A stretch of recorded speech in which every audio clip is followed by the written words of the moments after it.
Hello students, मेरा नाम अभिषेक और आपका हमारे YouTube channel GDV mathematics classes में स्वागत है। तो स्टूडेंट, आज हम लोग सीएसआर नेट दिसंबर 2023 का क्वेश्चन डिस्कस करेंगे जो पार्ट बी में पूछा गया था। क्वेश्चन आईडी और क्वेश्चन नंबर स्क्रीन पर मेंशन है। ये ग्रुप थ्योरी का क्वेश्चन था। तो स्टूडेंट, अब हम लोग क्वेश्चन स्टार्ट करते हैं। क्वेश्चन क्या कर रहा है, let G be any finite group. ठीक है, which of the following is necessarily true. तो आप देखिए क्वेश्चन में बस हमको इतना ही पता चल रहा है कि जी मेरा कोई फाइनाइट ग्रुप है और इस फाइनाइट ग्रुप के लिए चारों ऑप्शन में कौन सा नेसेसरली ट्रू है हमको ये बताना है। अब क्वेश्चन में इसके अलावा हमको कुछ पता नहीं है, लेकिन हम फर्स्ट ऑप्शन पर आते हैं। तो हमको यहाँ पे कह रहा है G is A union of proper subgroup. अब ये ऑप्शन ए पढ़ने पर कुछ मेरा दिमाग काम कर रहा है कि अब हमको करना क्या है। ठीक है, तो स्टूडेंट आप ध्यान दीजिए कि ये कह रहा है कि जी आपका कोई ग्रुप है मान लीजिए, और इसके आप कोई भी 2 3 4 5 चाहे जितने भी आपको प्रॉपर सब ग्रुप लेना है। तो अब हम यहाँ पर H1 और H2 दो प्रॉपर सब ग्रुप ले रहे हैं। ठीक है, अगर ये प्रॉपर सब ग्रुप का यूनियन निकालें हम, H1 और यूनियन H2, अगर ये G के बराबर आ गया तब तो ये मेरा स्टेटमेंट ए ट्रू हो जाएगा। अगर ऐसा नहीं हो पाया तो स्टूडेंट यहाँ पर ऑप्शन ए मेरा रॉन्ग हो जाएगा। ठीक है, तो अब हमको पहले ये चेक करना है। तो अब हम यहाँ पर ऑप्शन ए के लिए हम एक काउंटर ले रहे हैं कि G इक्वल टू हम Z6 ले रहे हैं। ये group of integer modulo n, जिसको आप पहले से जानते हैं Zn, ये group of integer modulo n होता है 0 1 2 ... n-1। तो यहाँ पे जो n रहता है इससे एक कम एलिमेंट तक हम लोग इसको लिखते हैं। तो यहाँ पर स्टूडेंट हमको ये पता चल गया कि Z6 में कौन कौन सा एलिमेंट आएगा, 0 1 2 3 4 5। ठीक है, ये एलिमेंट, ये G एक ग्रुप हो गया, Z6 मेरा एक ग्रुप है। ठीक है, अब यहाँ पर स्टूडेंट अब हम लोग इसका प्रॉपर सब ग्रुप लेंगे। ठीक है, प्रॉपर सब ग्रुप हमको लेना है। तो अब हम लोग मान लेते हैं, जैसे हमने एक H1 ले लिया, हमने ले लिया इसमें 0 2 4। ठीक है, और H2 हमने ये ले लिया इसमें 0 3। ठीक, ये ले लिए। तो अब क्या आप बताइए, H1 यूनियन H2 अगर आप कर रहे हैं तो आपको क्या मिल रहा है, 0 2 3 4 ही तो मिल पा रहा है। क्या ये बताइए ये G के बराबर है, ये G के बराबर नहीं है। तो स्टूडेंट यहां से अब हमको ये पता चला कि मेरा ए ऑप्शन क्या हो गया, ए ऑप्शन हमारा रॉन्ग हो गया। ठीक है, ए ऑप्शन स्टूडेंट हमारा क्या हो गया, गलत हो गया। ठीक, तो अब हम ऑप्शन पर चलते हैं।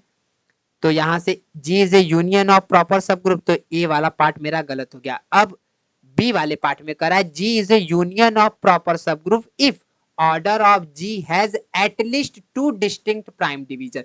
स्टूडेंट यहां पर जो जी हमने यहां साइड में कर दे रहे हैं, जो जी हमने Z6 लिया था, अगर आप इस ग्रुप का ऑर्डर निकालेंगे तो 6 आएगा। और 6 को डिवाइड कौन कौन कर रहा है, 6 को 1 डिवाइड करता है, 2 डिवाइड करता है, 3 डिवाइड करता है, खुद 6 डिवाइड कर रहा है। ये कह रहे हैं कि आपको वो ग्रुप चॉइस करना है जिसके पास कम से कम 2 डिस्टिंक्ट प्राइम डिवीजर होने चाहिए। तो आप देखिए कि अगर हम Z6 हमने जो लिया है, इस ग्रुप का ऑर्डर 6 है और इसके पास 2 डिस्टिंक्ट प्राइम है 2 और 3 जो 6 को डिवाइड करते हैं, तो मतलब कि मेरा जो हमने यहाँ पर जी चॉइस किया वो मेरा करेक्ट है। अभी हमने यहाँ पर नीचे अभी सॉल्व किया था कि जी को H1 यूनियन H2 के प्रॉपर सब ग्रुप के फॉर्म में नहीं लिखा जा सकता है। तो यहां से ये तो क्लियर हो गया कि बी ऑप्शन भी हमारा क्या हो गया, गलत हो गया। ठीक है, अब ऑप्शन सी पर आते हैं। तो ऑप्शन सी में ये करा है if G is abelian there G is A union of proper subgroup. तो देखिए अब आपको पता है कि G इक्वल टू Z6 जो होता है वो मेरा साइक्लिक ग्रुप होता है, और अब आपको ये थ्योरम भी पता होगा कि every cyclic group is an abelian group. तो यहां से Z6 मेरा अबेलियन ग्रुप हो गया। क्या इसको हम लोग यूनियन ऑफ प्रॉपर सब ग्रुप में लिख पाएंगे, ये आपके सामने एग्जाम्पल है ही, तो इसको भी हम लोग नहीं लिख सकते। तो स्टूडेंट इस क्वेश्चन का ए बी सी तीनों गलत हो गया, तो बचा डी। तो ये जाहिर सी बात है कि ऑप्शन डी हमारा क्या हो जाएगा, करेक्ट हो जाएगा। लेकिन ऑप्शन डी को अब हम प्रूफ करेंगे। ऑप्शन डी क्या कर रहा है, G is A union of proper subgroup if and only if G is not cyclic. तो यहाँ पे कह रहा है कि अगर G मेरा यूनियन ऑफ प्रॉपर सबग्रुप के फॉर्म में लिखा जाता है तो उस कंडीशन में G को नॉट साइक्लिक होना ही होगा। ये ट्रू है कि नहीं, अब हम लोग इसको सॉल्व करते हैं। ठीक है, अब हम यहाँ पे देखते हैं डी वाले पार्ट को। तो स्टूडेंट कैसे हम लोग थ्योरम को प्रूव करते हैं, आप यहाँ पर इस आइडिया को भी सीखिएगा। एज्यूम दैट, जो दिया रहता है उसको हम लोग एज्यूम कर लेते हैं। G assume that G equal to, वो कह रहे हैं कि जी जो है वो यूनियन ऑफ प्रॉपर सबग्रुप के फॉर्म में है। तो यहां पर हम लोग मान ले रहे हैं यू एच आई, ये प्रॉपर सब ग्रुप है, आई बिलोंग्स टू इंडेक्स ऑफ आई। ठीक है, तो अगर जी हमारा इसके बराबर है, ठीक, एंड अब हम लोग जी का कोई एक एलिमेंट ले लेते हैं, जैसे हमने ए जी का कोई एलिमेंट ले लिया, तो अगर ये ए जी का एलिमेंट है तो ए जो होगा ये इसका भी तो एलिमेंट हो जाएगा। ठीक है, एच आई, और अच्छा इसका मतलब क्या होता है, इसमें आप कंफ्यूज मत होइएगा, H1 union H2 union H3 union H4 union dot, ये कलेक्शन ऑफ प्रॉपर सब ग्रुप है। ठीक है, तो यहां पर अगर ए मेरा जी का एलिमेंट है तो ए इसका किसी न किसी प्रॉपर सब ग्रुप का एलिमेंट तो ए मेरा होगा ही। तो यहां पर हम ऐसे लिख देते हैं, this implies that a belongs to H I for some index आई।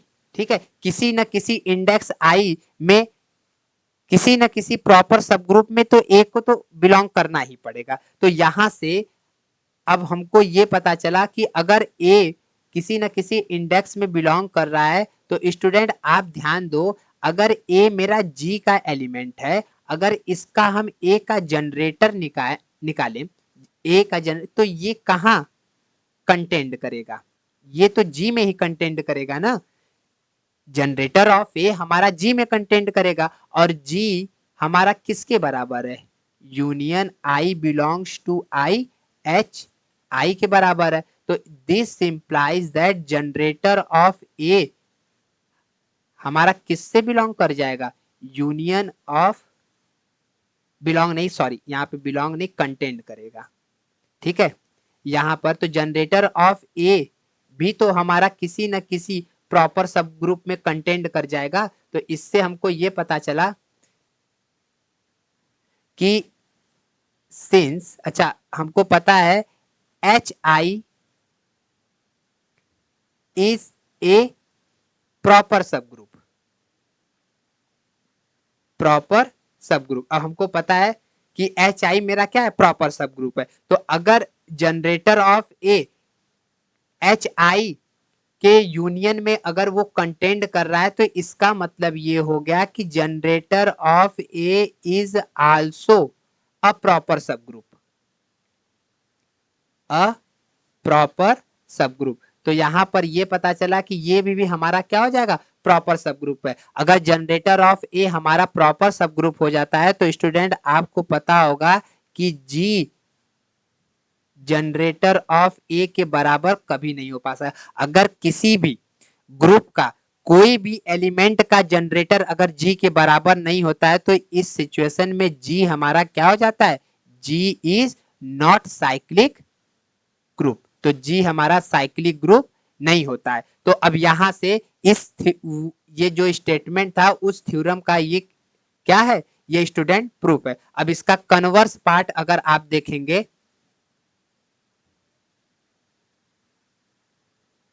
तो कन्वर्स पार्ट में क्या होता है कि अगर जी हम लोग एज्यूम कर ले रहे हैं, assume that G is not cyclic group, G is not cyclic group, then G not equal to generator of A for every A belongs to G। तो G के किसी भी एलिमेंट का जनरेटर जो होगा वो जी के बराबर नहीं हो सकता है। अब स्टूडेंट अब आपको यहाँ पर एक बात ध्यान देना है, सिचुएशन में अगर जैसे अब हम जी के सिंगल एलिमेंट का जनरेटर हमने चॉइस कर लिया, यहाँ पर A1 A2 A3 A4। ठीक है, अब आप इसको समझने का कोशिश करिएगा कि यहाँ पर सपोज करो A1 A2 A3 A4 कोई भी किसी का भी जनरेटर ले रहे हैं, उसके इक्वल जी नहीं है, लेकिन ऐसा पॉसिबिलिटी जरूर होगा कि अगर हम A1 का जनरेटर ले लें और A3 का जनरेटर ले लें, तो ये दो जनरेटर के यूनियन में जी को लिखा जा सकता है, ये पॉसिबिलिटी है। ठीक है, तो यहाँ पर हमने एग्जाम्पल के लिए आपको समझाया था। तो अगर जी किसी सिंगल एलिमेंट के जनरेटर के बराबर नहीं होता है, बट ये तो पॉसिबिलिटी है कि जी को हम लोग उसके यूनियन में लिख सकते हैं। Union of A belongs to G, generator of A, इसको क्या बोलते हैं, is A union of proper subgroup. ठीक है, यहां पर प्रॉपर सब ग्रुप। अब हमको ये, क्योंकि जी साइक्लिक नहीं है और यहाँ पे कोई भी जनरेटर जी के बराबर नहीं है, तो इसका मतलब हो गया कि यहाँ पर जो जी है वो मेरा यूनियन ऑफ प्रॉपर सब ग्रुप के इक्वल हो गया। ठीक है, तो स्टूडेंट हमने यहाँ पर ये कन्वर्स वाला पार्ट भी प्रूफ कर दिया। अगर आपको एग्जाम्पल देखना है तो हम यहाँ पर एग्जाम्पल एक लिख देते हैं, आप इसको चेक कर लीजिएगा। सिमेट्रिक ग्रुप S3, इसमें एलिमेंट आता है आइडेंटिटी 1 2 2 3 1 3 1 3 2 और 1 2 3। ठीक है, अब यहां पर अगर हम लोग 1 2 का जनरेटर निकालें, ठीक है, 1 2 का जनरेटर निकाले तो इसमें आएगा 1 2 और आइडेंटिटी एलिमेंट। इसी तरह हम लोग 1 3 का जनरेटर निकालेंगे तो स्टूडेंट यहां पर आएगा 1 3 और identity element.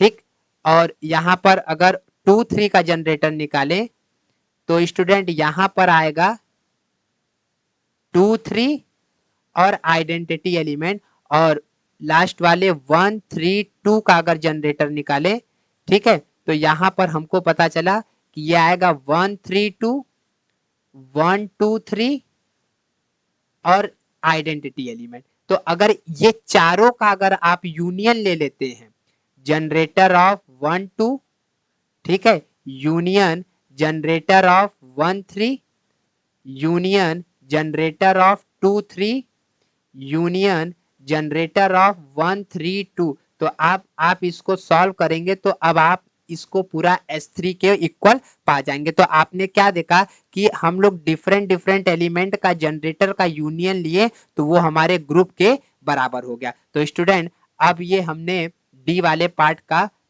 If and only if वाला कंडीशन दोनों कन्वर्स भी प्रूफ कर दिए और स्ट्रेट फॉरवर्ड भी। तो स्टूडेंट जो ये क्वेश्चन था, इस क्वेश्चन का ऑप्शन डी ट्रू हो गया। तो स्टूडेंट अगर आपको हमारे वीडियो का सॉल्यूशन अच्छा लगा तो प्लीज आप अपने दोस्तों को शेयर करिएगा। Thank you student for watching my video.